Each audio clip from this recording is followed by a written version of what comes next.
El Código Da Vinci, por Dan Brown. Capítulo 62. Me acusan injustamente, Lake, dijo Landon, intentando mantener la calma. Ya me conoces, soy incapaz de matar a nadie. El tono de Tevin no se suavizó. Robert, por Dios, pero si te están sacando por la televisión. ¿Sabías que te busca la policía? Sí. Entonces has abusado de mi confianza. Me asombra que hayas sido capaz de hacerme correr este riesgo viniendo aquí y pidiéndome que diserte sobre el grial para que así tú puedas esconderte en mi casa. Yo no he matado a nadie. Jack Saunier está muerto y la policía dice que lo has matado tú. Tevin parecía triste. Un gran impulsor de las artes. Señor, el mayordomo estaba junto a la puerta, detrás de Serley, con los brazos cruzados. ¿Los acompaño a la salida? Ya lo hago yo. Cruzó el estudio y abrió unas grandes puertas acristaladas que daban al jardín. Por favor, suban al coche y váyanse. Sophie no se movió. Tenemos información sobre la clave de Woods, la clave del priorato. Tevin la miró fijamente durante unos segundos y finalmente hizo un gesto de rechazo. Una treta desesperada. Robert sabe cuánto la he buscado. Te está diciendo la verdad, intervino Landon. Por eso hemos recurrido a ti esta noche, para hablarte de la clave. El mayordomo interrumpió. Váyanse o llamo a la policía. Ley, susurró Landon. Sabemos dónde está. El aplomo de Tevin pareció flaquear un poco. Remy entró en el estudio. Váyanse ahora mismo, si no les sacaré yo. Remy, exclamó Tevin volviéndose al mayordomo. Discúlpanos un momento. El mayordomo se quedó boquiabierto. Señor, permítame que proteste. Esta gente es... Yo me encargo de todo, insistió Serley señalándole la puerta. Tras un momento de tenso silencio, Remy se retiró a regañadientes como un perro humillado. La brisa fresca de la noche entraba por los ventanales abiertos. Tevin se volvió para mirar a Landon y a Sophie con expresión todavía seria. Por vuestro bien, espero que sea verdad lo que decís. ¿Qué sabéis de la clave? Oculto tras los setos que había en el exterior del estudio de Tevin, Silas sostenía la pistola y observaba a través de la puerta vidriera. Hacía solo un momento que había rodeado la casa y había visto a Landon y a la mujer conversando en el gran estudio. Antes de que le diera tiempo a entrar, un señor con muletas se le había adelantado y había empezado a gritarle a Landon. Había abierto la puerta y les había pedido a sus invitados que se fueran. Entonces aquella mujer había mencionado lo de la clave y todo había cambiado. Los gritos se habían convertido en susurros y los ánimos se habían calmado. Y la puerta vidriera había vuelto a cerrarse. Ahora, agazapado entre las sombras, Silas observaba tras el cristal. La clave se encuentra en algún lugar de la casa. Silas lo intuía. Ahí, en la penumbra, se acercó más a los cristales, impaciente por oír lo que estaban diciendo. Les daría 5 minutos. Si no revelaban dónde estaba la clave, Silas tendría que entrar y convencerlos por la fuerza. En el estudio, Landon percibía el desconcierto de su anfitrión. «¿Gran maestre?», repitió atragantándose casi clavando la mirada en Sophie. «¿Jack Saunier?». Sophie asintió con un gesto de cabeza, consciente de la sorpresa que le había causado. «Pero es imposible que usted sepa algo así. Jack Saunier era mi abuelo». Tevin se tambaleó apoyado en las muletas y miró a Landon que asintió. «Señorita Neveu, me deja usted mudo. Si es cierto lo que dice, siento mucho su pérdida. Debo admitir que, en aras de mis investigaciones, he realizado listas de los hombres que en París pensaba que podían ser buenos candidatos a pertenecer al priorato, y Jack Saunier estaba en ellas junto a muchos otros. Pero gran maestre, cuesta imaginarlo». Se quedó unos instantes en silencio y meneó la cabeza. «Aún así, sigue sin tener sentido. Aunque su abuelo fuera el gran maestre de la orden y hubiera creado la clave él mismo, nunca le habría revelado a usted cómo encontrarla. La clave abre el camino al tesoro más importante de la hermandad. Nieta o no nieta, usted no puede ser la depositaria de un dato como ese. El señor Saunier se estaba muriendo cuando transmitió esa información, comentó Landon. No le quedaban demasiadas alternativas. Es que no le hacía falta ninguna. Hay 3 Seneschaux que también conocen el secreto. Ahí está la gracia de su sistema. Uno de ellos pasará a ser gran maestre y nombrarán a otro Seneschal al que revelarán el secreto de la clave. Deduzco que no ha visto el informativo completo, dijo Sophie. Además de mi abuelo, también han asesinado a 3 prominentes parisinos, en circunstancias similares. En todos los casos hay indicios de que han sido interrogados antes de morir. Tevin estaba anonadado. ¿Y cree que eran los Seneschaux?, intervino Landon. Pero ¿cómo es posible? El asesino no puede haber descubierto la identidad de los 4 altos cargos del priorato de Sion. Yo llevo decenios buscándolos y ni siquiera podría nombrarles a uno. Me parece inconcebible que alguien haya descubierto y asesinado en un solo día a los 3 Seneschaux y al gran maestre. Dudo que haya obtenido la información en un solo día, comentó Sophie. Parece más bien el plan de descabezamiento muy bien preparado. Algo parecido a las técnicas que usamos para luchar contra el crimen organizado. Si la policía judicial quiere ir a por un grupo concreto, lo investigan y lo espían en silencio durante meses. Identifican a los peces gordos y solo entonces actúan y los detienen a todos a la vez. Decapitación. Sin líderes, el grupo sucumbe al caos y divulga más información.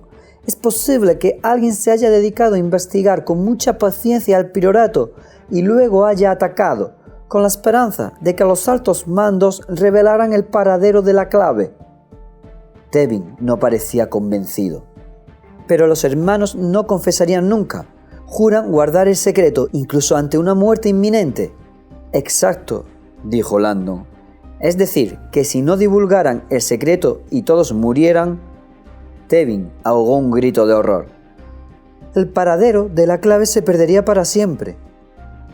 Y con él, el del Santo Grial. Con el peso de aquellas palabras, el cuerpo de Serley parecía a punto de perder el equilibrio. Entonces, como si se viera incapaz de resistir un momento más, se dejó caer sobre una silla y miró por la ventana. Sophie se le acercó y le habló con dulzura. Teniendo en cuenta lo apurado de la situación en la que se encontró mi abuelo, parece posible que en su total desesperación intentara revelarle el secreto a alguien externo a la hermandad, alguien en quien confiara, alguien de su familia. Tevin estaba pálido, pero alguien de semejante ataque, de descubrir tantas cosas sobre la orden, se detuvo, presa de un nuevo temor. Solo puede tratarse de una organización. Este tipo de infiltración puede solo haber venido del enemigo más antiguo del priorato.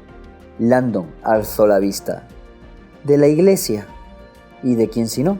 Roma lleva siglos buscando el Grial. Sophie se mostró escéptica. ¿Crees que la Iglesia mató a mi abuelo? No sería la primera vez que la Iglesia mata para protegerse, intervino Tevin. Los documentos que acompañan al Santo Grial son explosivos, y la Iglesia lleva muchos años queriendo destruirlos. A Landon le costaba creer que la Iglesia se dedicara a matar descaradamente para obtener esos documentos. Habiendo conocido al nuevo Papa y a muchos cardenales, Landon sabía que se trataba de hombres de profunda espiritualidad que nunca sucumbirían al asesinato, por más que quisieran conseguir algo. Sophie parecía ser de la misma opinión. ¿Y no es posible que los hayan matado personas ajenas a la Iglesia? ¿Alguien que no entienda lo que el Grial es en realidad? El cáliz de Cristo puede ser un trofeo muy apetecible. Está claro que los buscadores de tesoros han matado por mucho menos. Según mi experiencia, respondió Tevin, el hombre llega mucho más lejos para evitar lo que teme que para alcanzar lo que desea. Y en este asalto al priorato me parece detectar cierta desesperación. Ley, interrumpió Landon. En tu argumento hay cierta paradoja. ¿Por qué habría el clero católico de asesinar a miembros del priorato en un intento de hallar y destruir unos documentos que, según proclama, son falsos testimonios? Tevin ahogó una risita. Las torres de marfil de Harvard te han abandonado, Robert.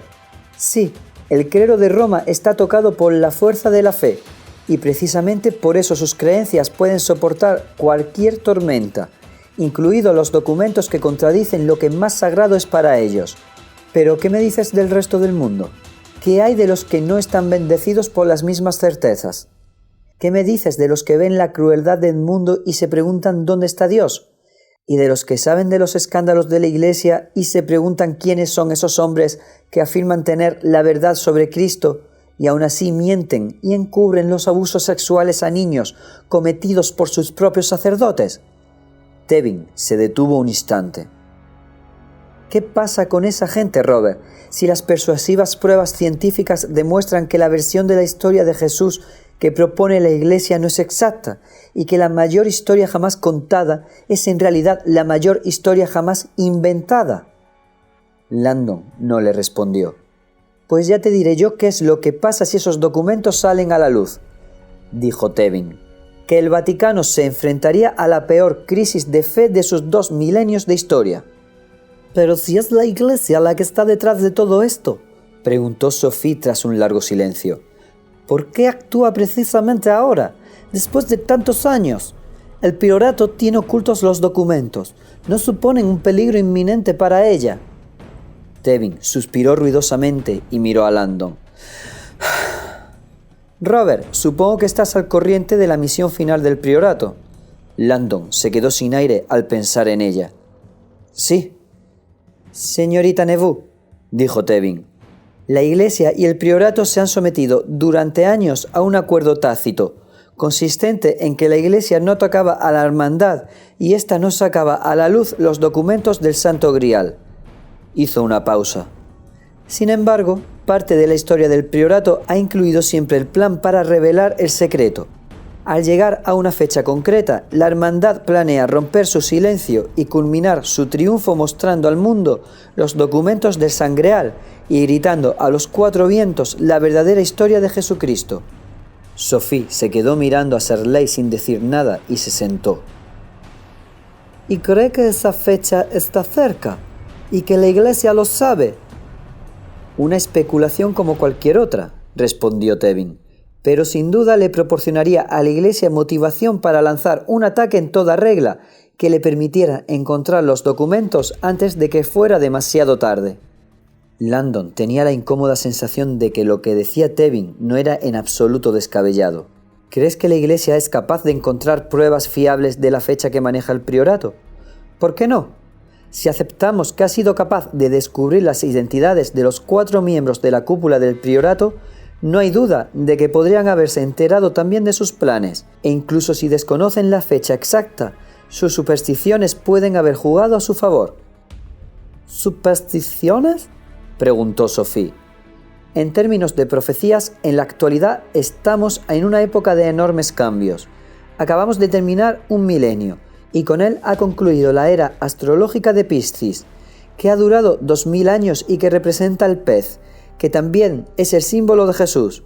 Como le dirá cualquier especialista en simbología, el ideal de Piscis defiende que son los poderes superiores los que deben dictar al hombre lo que debe hacer, pues él es incapaz de pensar por sí mismo. Por tanto, este ha sido un tiempo de religiosidad ferviente. Ahora, sin embargo, estamos entrando en la era de Acuario, el receptáculo del agua, cuyo ideal defiende que los hombres aprenderán la verdad y serán capaces de pensar por sí mismos. El cambio ideológico es enorme y está teniendo lugar en este mismo momento». Landon sintió un escalofrío. Las profecías astrológicas nunca le habían interesado demasiado, ni se había fiado de su credibilidad, pero sabía que había gente en la Iglesia que la seguía a pie juntillas. La Iglesia llama a este periodo de transición el fin de los días. Sophie le miró con expresión de incredulidad. «¿El fin del mundo? ¿El apocalipsis?» «No», replicó Landon. «Ese es un error de concepto muy extendido. Son muchas las religiones que hablan del fin de los días, y no se refieren al fin del mundo, sino más bien al final de la presente era, la de Piscis, que empezó en la época del nacimiento de Cristo. Se desarrolló en el transcurso de 2000 años y ha terminado con el fin del milenio que hemos dejado atrás. y ahora que hemos entrado en la era de Acuario, el fin de los días ha llegado. Muchos historiadores especializados en el Grial, añadió Tevin, creen que si es cierto que el priorato planea revelar su verdad, este punto de la historia sería una época especialmente adecuada para hacerlo. La mayor parte de los estudiosos del priorato, entre los que me incluyo, previeron que la divulgación del secreto coincidiría exactamente con el cambio de milenio. Pero está claro que no fue así. Se sabe que el calendario romano no coincide exactamente con los indicadores astrológicos, por lo que en la predicción hay cierto margen de error. No sé si la Iglesia posee información secreta sobre una inminente fecha exacta o si es que sencillamente se está poniendo nerviosa en previsión de que se cumpla la profecía astrológica. Sea como sea, eso no es lo importante. Ambos casos explicarían la posible motivación de la Iglesia para lanzar un ataque preventivo contra el priorato. Tevin frunció el ceño. Y no lo dude, si encuentran el Santo Grial, lo destruirán. Y con los documentos y las reliquias de la bendita María Magdalena harán lo mismo. Se le entristeció la mirada. Y entonces, una vez los documentos del Sangreal hayan desaparecido, se perderán todas las pruebas. La Iglesia habrá ganado la guerra que inició hace tantos siglos para reescribir la historia. El pasado quedará borrado para siempre. Despacio, Sophie se sacó la llave cruciforme del bolsillo del suéter y se la entregó a Tevin, que la cogió y la observó con detenimiento. «Dios mío, el sello del priorato. ¿De dónde ha sacado esto?» «Mi abuelo me lo ha dado esta noche, antes de morir». Tevin pasó los dedos por la superficie. «¿La llave de una iglesia?» Sophie aspiró hondo. «Esta llave proporciona acceso a la clave». Tevin echó hacia atrás la cabeza en un gesto de incredulidad. «¡Imposible! ¿Qué iglesia se me ha escapado? Pero si las he revisado todas». «No está en una iglesia», dijo Sophie. «Está en un banco suizo». La mirada de emoción de Tevin se desvaneció. «¿La clave está en un banco?» «En una cámara acorazada», especificó Landon. «¿En una cámara acorazada?», negó con la cabeza. «Eso es imposible. Se supone que la clave está escondida bajo el signo de la rosa». «Y lo está. Estaba metido dentro de una caja de palisandro que también se conoce como palo de la rosa, con una rosa de 5 pétalos taraceada en la tapa». Tevin estaba anonadado. «¿Habéis visto la clave?» Sophie asintió. «Hemos estado en el banco». Tevin se les acercó con los ojos llenos de temor. «Amigos, debemos hacer algo. La clave está en peligro. Tenemos el deber de protegerla. ¿Y si hubiera otras llaves? ¿Tal vez robadas a los Seneschal asesinados? Si la iglesia tuviera acceso al banco, igual que lo habéis tenido vosotros, llegarían demasiado tarde», dijo Sophie, «porque nos las hemos llevado nosotros». «¿Qué? ¿Habéis sacado la clave de su escondite?» «No te preocupes», intervino Landon. «Está muy bien escondida». «Espero que así sea». «La verdad», dijo Landon sin poder disimular una sonrisa, «es que eso dependerá de con qué frecuencia limpies debajo del sofá». Había empezado a soplar el viento en el exterior del Château Villette, y a Silas, agazapado junto a la ventana, se le agitaba el hábito. Aunque no había podido oír casi nada, la palabra clave había traspasado los cristales varias veces. «Está dentro». Tenía frescas en la mente las palabras del maestro. «Entra en el Château Villette, coge la clave, no le hagas daño a nadie». Ahora Landon y los demás se habían trasladado de pronto a otra estancia, apagando las luces del estudio antes de abandonarlo. Sintiéndose como una pantera persiguiendo a su presa, Silas se acercó a la puerta vidriera. Como solo estaba entornada, la empujó y entró en el salón. Oía voces amortiguadas que venían de otra habitación. Se sacó la pistola del bolsillo, quitó el seguro y avanzó despacio por el pasillo.